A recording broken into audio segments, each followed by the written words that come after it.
Hello, ceramic students. This week we are going to make a plate. So you should have already done this.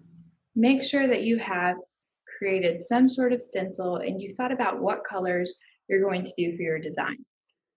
I have created several stencils that I will be using later on in this process. You want to put those to the side where they will not be getting wet or dirty. What we will be focusing on is making the clay plate. And then once it's fired, it will look like that. Then once you glaze it, it will have a nice shiny coating and it will be able to be used just like any other plate. You can microwave it and you can put it in the dishwasher.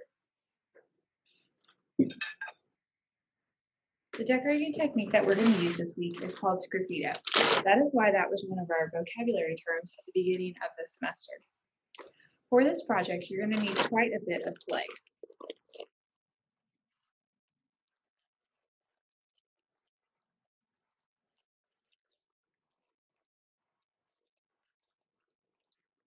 I always like to start with more clay than I actually need so that I don't have to throw out more than one slab. This is more clay than I need for this project. So I'm actually going to cut some of that off using my wire cutting tool. And I'm going to put that to the side. Make sure that anytime you have excess clay, that you're at least wrapping the bag around it so that air is not causing it to dry out while you're doing other things. The next thing I want to do is take my clay, and this is about 5 pounds of clay. You want anywhere from 3 to 5 pounds when you're making your plate. So more clay than you used last time, but not so much clay that it's hard to wedge. Take your piece of clay and throw it into a pile. And notice I'm just pulling off big handfuls. I'm not pulling off, 20 small little chunks, just 5 or 6 big palmfuls. And sometimes you sling clay on the floor. That's okay, I'll just pick it up later. All right, so once I've thrown my clay into a pile, I'm going to wedge it just like normal. And hopefully at this point, you're getting good enough at wedging that this will not be too difficult for you. If wedging this much clay seems difficult to you, then make sure that you're using the entire force of your arms, watch my arms, and actually lean your upper body over the clay. So when I'm wedging a small amount of clay, I use my wrists a little bit and I use my arms a lot. When I'm wedging this much clay, I'm actually using the weight of my upper body by leaning into the table. If you do not feel confident in your ability to wedge yet, then make sure that you're wedging more than 30 times.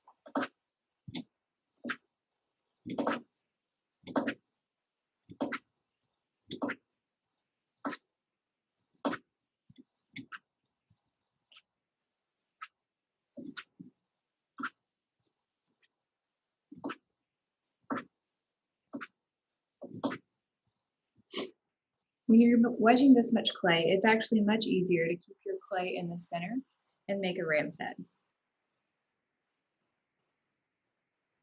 Once you've wedged your clay, you're going to still roll that into a ball, just like the last 2 projects.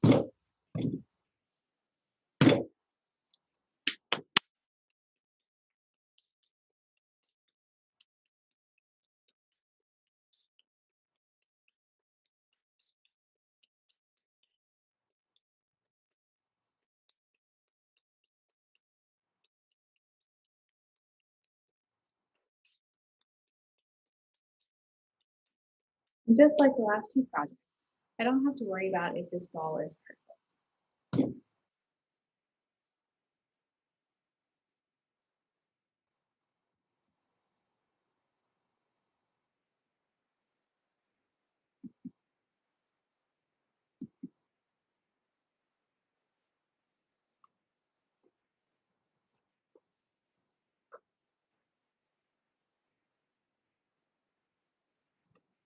As you get more experience at wedging, you will actually be able to feel when the clay is wedged. It will be much easier to move and you will not feel any air or inconsistencies in the clay.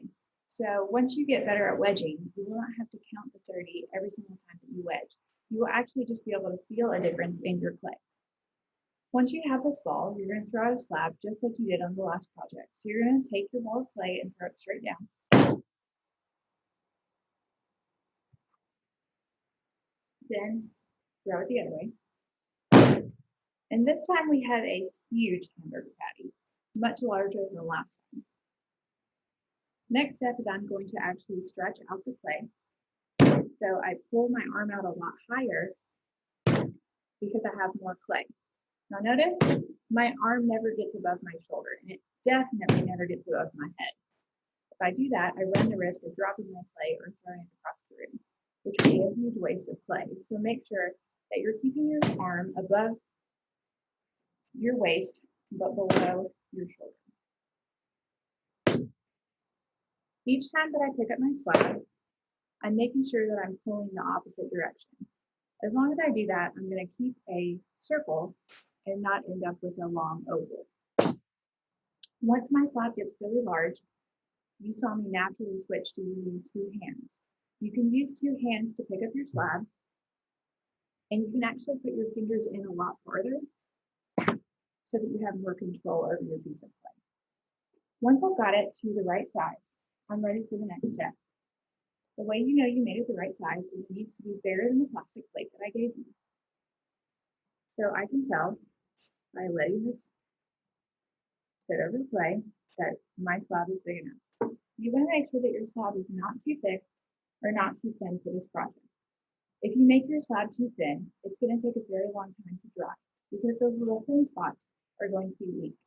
If you make your slab very thick, it's also going to take a long time to dry because we live in a very humid climate. So you want that perfect consistency and you want that perfect thickness, about 1/8 of an inch.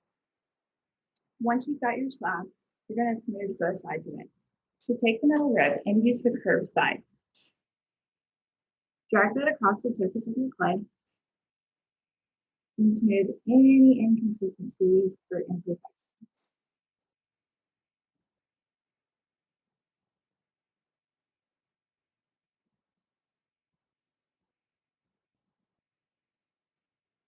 Just like last time, the edges of my clay do not matter. What really matters is the center of my clay. If you're dragging your rib across the clay and you find an air bubble, like I have right there, even though you can't see it on camera, I don't have to worry and I don't have to redo my slab.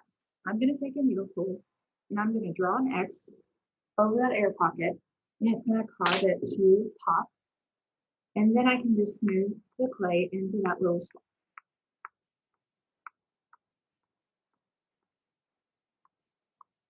Okay, like I said, you're going to have to smooth both sides of your clay. However, if I flip the slab over and start smoothing the opposite side right now, I'm going to run into the issue of it picking up the texture of the canvas underneath it. To solve that problem, I'm going to take a piece of newspaper and place it over my slab. The clay will pick up the texture of the crease of the paper, but that's not going to be as hard to smooth, so that is okay. Putting paper on my clay is also going to make it easier to flip over. If you need to ask someone to help you with this step, that is okay.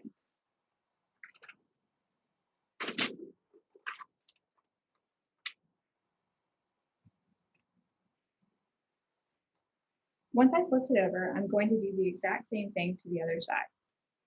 Because I worked quickly with wet clay, I do not have to spray my clay with the water bottle. If you worked a little bit slow, or if you had to wedge your clay more than once, your clay might be a little bit hard. If your clay is hard and smoothing is difficult and you don't feel your ribs sliding across the surface of the clay, then that is no big deal. Just take your spray bottle and spray your slab one time and try it again. If it's still too hard, spray it a second time. Do not spray it more than that because you will make your clay too wet to work with.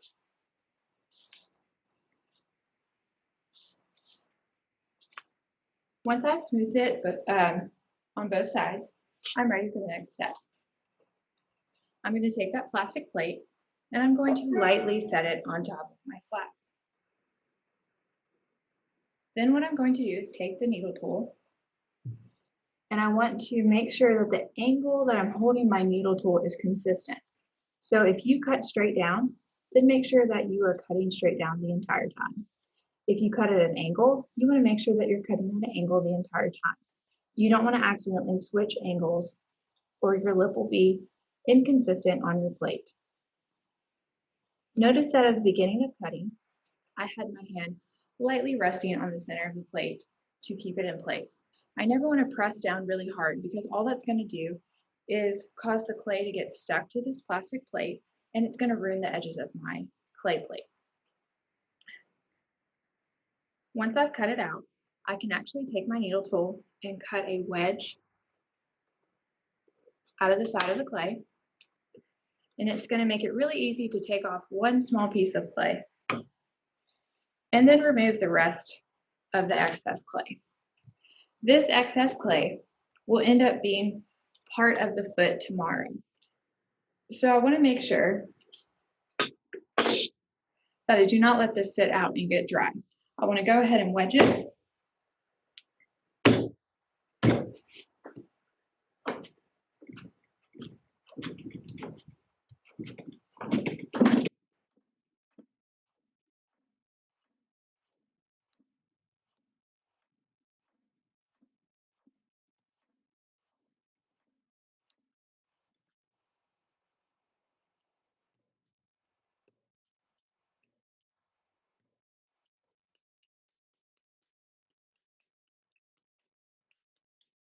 I'm hitting it to make sure that the clay is really nice and compressed.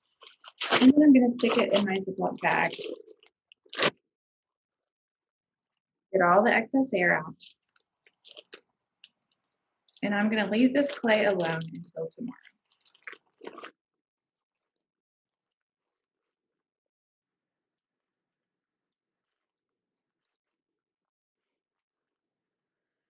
All right, so the next thing I want to do is actually form my plate. We want to form a P-trap, which is that little edge that keeps things like green peas on your plate. It might be difficult to get the plastic plate off of your clay. So take your fingernail and run it under the edge of the plastic plate until you've broken the seal. Then it should be easy to pick up the plastic plate. I can also take my hand and rub it across the edge of the plastic plate to make sure that there's no excess clay that might make a weird indentation on the bottom of my clay plate. The next thing I'm going to do is I'm going to actually use the newspaper to help me. And I'm going to pick up my clay plate and carefully and quickly place it on top of the plastic plate. This is a tradition in clay. It is called using a hump mold or a form. So we don't actually have hump molds, but we do use other pieces of pottery as forms to help us get the right shape of our wet slabs. Once I've set this on there, I'm going to use my fingers to lightly press the clay down into the plastic plate. I'm really paying attention to that P-trap and I'm lightly pressing. Even though I'm pressing very lightly, I'm accidentally making small finger marks in the clay. Shallow finger marks are no big deal. I can smooth those with my rib, but I don't want to make really deep indentions that are going to be difficult to smooth. Next thing I want to do is make sure that my clay has stayed centered on the plastic that's underneath it. If my clay is off-centered, it's going to look fine now, but then when I take it out of the kiln, I'm going to have a very lopsided plate where one side of the lip or rim is very thick and the other side of the lip or rim is very thin. So I want to make sure that I'm consistent all the way around my plate. Once I've made sure that it's centered and I've made sure that I actually pressed in a P-trap, I need to focus on the edges. So when we are using plates that we buy from the store, we never have to think about edges. That is actually because the potter or designer did a great job. On my plate, when I cut out that wedge earlier, I actually made 2 marks in the edge of my plate. So I need to take my finger and I need to smooth those marks away. I also need to think about the top edge of the plate. I cut the clay, so if I do not smooth it, Even though it's fine right now, once it's fired, it's actually going to be razor sharp and it can cause people to get cuts. To prevent that, I'm going to take a damp sponge and I'm going to lightly drag that across the top edge and smooth it so I do not injure my customers or my family when they're using my pottery.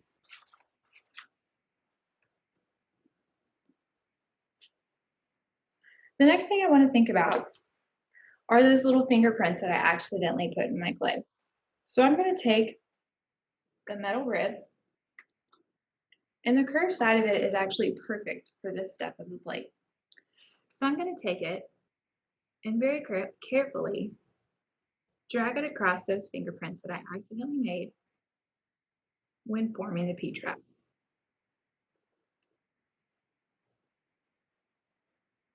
If I'm not careful, I will accidentally make marks in the clay. And it's very hard to see that mark on camera, but I accidentally kind of gouged the clay with my rib, but I'm not going to freak out about that. I'm going to fix that in just a minute. This next step is just a continuation of the step from before, but many times your hand is your best tool. So I'm using my hand to smooth anything that I was not able to smooth with my rib.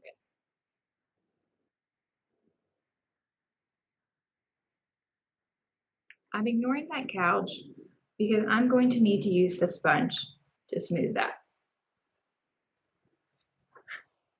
Once I've got a smooth surface of the clay, with the exception of the gouge that I accidentally made, I'm ready to use my sponge. It is super important that your sponge is damp and not wet.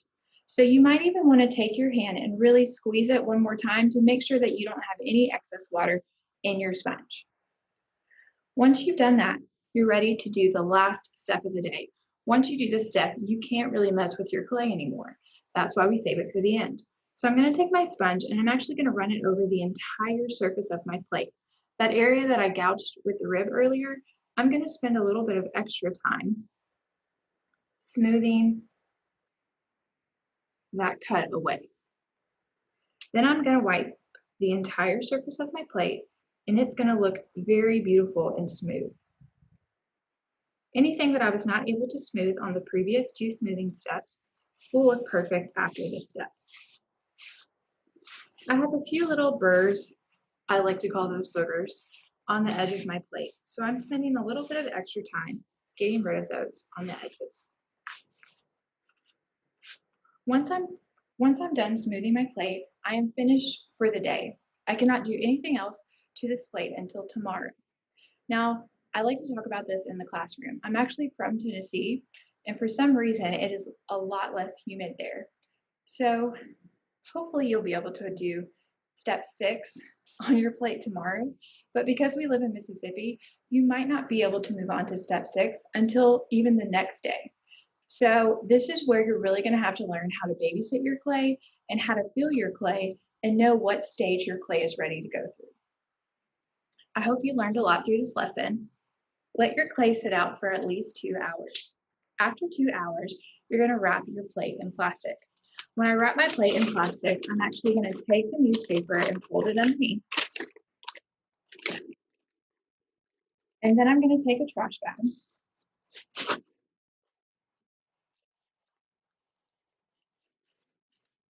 And I'm going to put it over my plate. Now, unlike the last 2 projects where I was very concerned about making sure there was no excess air, I actually think that it is probably a good idea to leave a little bit of air in my plate, especially because I did not let this sit out for 2 hours. But you do that to yours. And that way there's a little bit of air in there to help my clay dry a little bit faster than it would if I created a really tight seal with no excess air. Once I've done that, I'm going to wrap the edges of my trash bag under the plate and let it sit until the next day. I picked up my trash bag like that because anything that touches the clay is going to leave its texture. So I want to make sure that I don't have the trash bag sitting on my plate or it's going to make that texture on the surface of the clay. I'll see you tomorrow. Have a great day.